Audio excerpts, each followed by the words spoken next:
சமீபத்திய நிகழ்ச்சி ஒன்றில் ரஜத் பட்டிதரிடம் ஆர்சிபி அணிக்கு முதல் கோப்பையை வென்று கொடுப்பீர்களா என்று கேள்வி எழுப்பினர். அதற்கு யாருமே எதிர்பார்க்காத பதிலை அவர் அளித்துள்ளார்.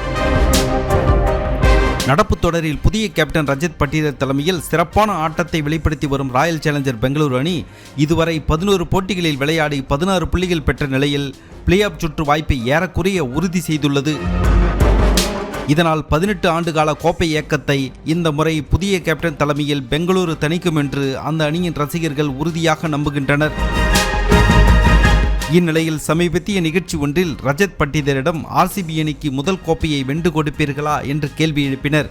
அதற்கு பதிலளித்த அவர், எங்களிடம் கோப்பை உள்ளது. எங்களது மகளிர் அணி ஏற்கனவே கோப்பையை வென்றுள்ளது. அது எங்களுக்கு மிகப்பெரிய உத்வேகம் அளிக்கிறது. எனவே எங்களிடம் கோப்பை இல்லை என்று யாரும் சொல்ல முடியாது என யாருமே எதிர்பார்க்காத பதிலை அளித்தார்.